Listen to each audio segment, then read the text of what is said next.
वबरकातुहू। भाई अकल अल्लाह ताला आपको बहुत ज़िंदगी और तंदुरुस्ती से अता फरमाए। आमीन या अल्लाह रब्बल ताला आलमीन। ने तो बहुत इल्म आपको दिया है। अल्लाह ताला ने उम्मत मुस्लिम का आपने बहुत बड़े मसले हल कर दिए।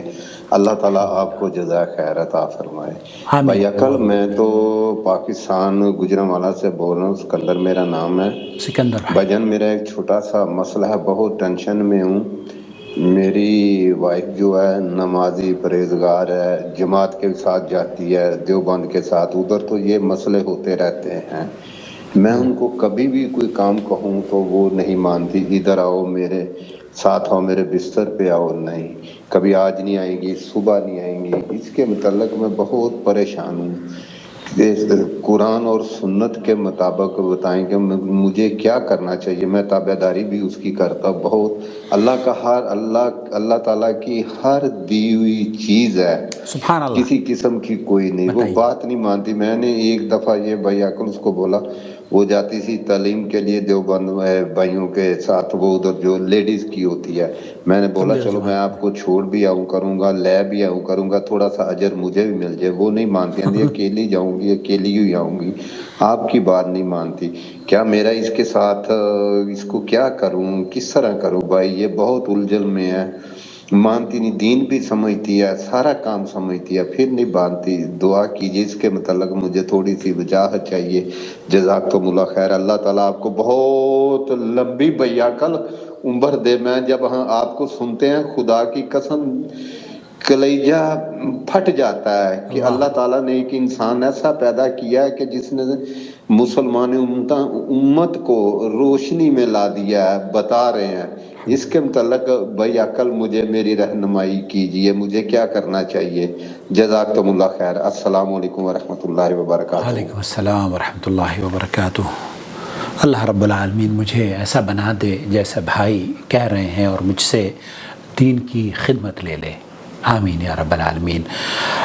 तबलीगी जमात में तो मर्दों का जाना बिल्कुल वो जमात जिसके अंदर शिरक व बिदआत में मुलव्वस हो, तो शेख सालेह अल फौज़ान ने फरमाया कि उनके साथ नहीं जाना चाहिए। यहाँ आप वीडियो देख सकते हैं। लेकिन एक औरत अपने शौहर की नाफरमानी करती है और मुसलसल करती रहती है, और वो दीन की नशर व इशाअत के लिए अपने शौहर की नाफरमानी करके जाती है। अब आप अंदाज़ा कीजिए कि इस जमात से कितने लोगों को क्या फ़ायदा हो रहा होगा। मैं आपको लेकर चलता हूँ शेख अब्दुल अज़ीज़ बिन बाज़ की महफ़िल में, उनसे क्या सवाल पूछा जा रहा है और ऐसी औरत को क्या करना चाहिए। शेख अब्दुल अज़ीज़ इब्न बाज़ क्या फरमा रहे हैं, सुनिए समाहत शेख की आवाज़ को। उस औरत के बारे में क्या हुक्म है जो कि अपने शौहर की नाफरमानी करती हो। ये नाफरमानी है।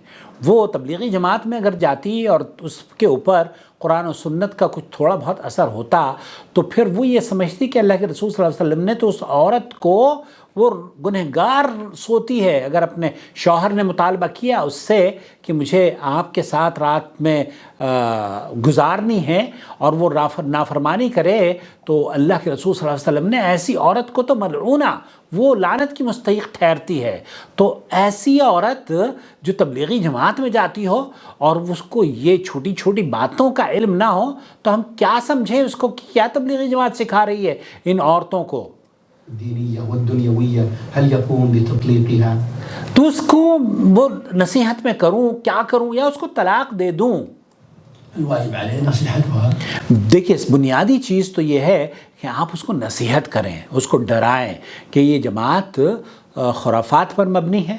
शेख अब्दुल अज़ीज़ बिन बाज़, शेख सालेह अल फौज़ान और सऊदी अरब ने तो इस जमात पर पाबंदी लगाई है। इसमें खुरूज करना और इसकी नशर व इशाअत में हिस्सा लेना, यहाँ के उलमा का मौक़िफ़ ये है कि ये दुरुस्त नहीं है। इनके अक़ीदे की ख़राबी की वजह से इन पर और जमात इस्लामी पर पाबंदी है।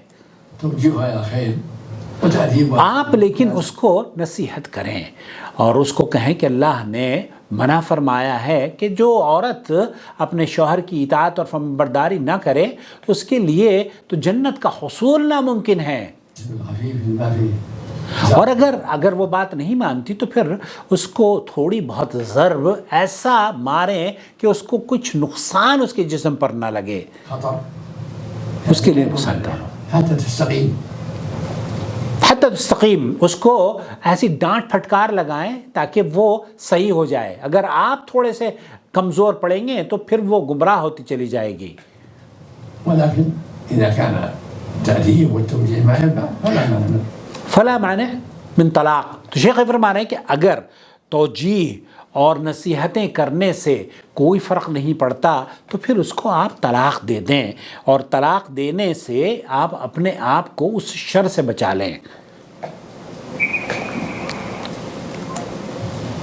لكن يحرص على تأديبه أولا بالكلام والنصيحة والتوجيه. سب سے پہلے تو اس کو عورت کو نصیحت کریں، پھر اس کے بعد دوسری چیزوں پر گفتگو کی جائے گی.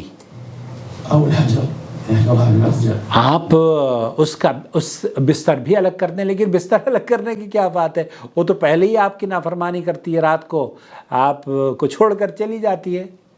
والكلام 3 أيام وفي المرجع ما شاء. تو خیر خلاصہ کلام یہ ہے کہ اگر آپ ایسی عورت کو جو آپ کی نافرمانی کرتی ہو اس کو طلاق دینا چاہتے ہو تو طلاق دے سکتے ہیں، یہ حکم ہے. اور وہ عورت دینداری کے طور پر اگر یہ سمجھتی ہے کہ وہ دین کی بڑی خدمت کر رہی ہے تو دین کی کیا خدمت کر رہی ہے، وہ پتہ نہیں کن گمراہ کے چکروں میں پڑی ہوئی. ہو سکتا ہے وہ تبلیغی جماعت میں نہ جاتی ہو، کیونکہ تبلیغی جماعت کے لوگ بھی اتنے گمراہ نہیں ہیں کہ وہ اپنے شوہروں کی نافرمانی سکھائیں ان عورتوں کو. ان کے یہاں بھی شوہر کی عزت اور احترام بے حد ضروری ہے. لیکن اگر وہ تبلیغی جماعت میں جاتی ہے تو مجھے شک ہے کہ وہ تبلیغی پتہ نہیں کون سی تبلیغی جماعت میں جاتی ہوگی. بہرحال اللہ سے دعا ہے کہ اللہ تعالیٰ آپ کے گھر میں خوشیاں بحال کر دے اور اس عورت کو عقل سلیم عطا فرمائے. والسلام علیکم ورحمۃ اللہ وبرکاتہ. السلام علیکم ورحمۃ اللہ وبرکاتہ. وعلیکم السلام ورحمۃ اللہ آپ وبرکاتہ. خیریت سے ہیں؟ میں ٹھیک ہوں دانش مشتاق انڈیا سے. دانش میرا مشتاق. سوال یہ ہے کہ یہ میں نے ایک ویڈیو آپ کو جو ہے بھیجی ہے، اس کا لنک. اس میں ڈاکٹر ذاکر نائک کہہ رہے ہیں کہ ایک مسلمان جنت میں نہیں جا سکتا ہے اگر وہ دعویٰ نہیں کرتا ہوگا. تو نان مسلمز تک جو ہے دین کی بات نہیں اگر پہنچا رہا ہوگا تو وہ جنت میں نہیں جائے گا. وما أرسلنا من قبلك إلا رجالا نوحي إليهم فاسألوا أهل الذكر إن كنتم لا تعلمون. بالبينات والزبر وأنزلنا إليك الذكر لتبين للناس ما نزل إليهم ولعلهم يتفكرون. أفأمن الذين مكروا السيئات أن يخسف الله بهم الأرض أو يأتيهم العذاب من حيث لا يشعرون.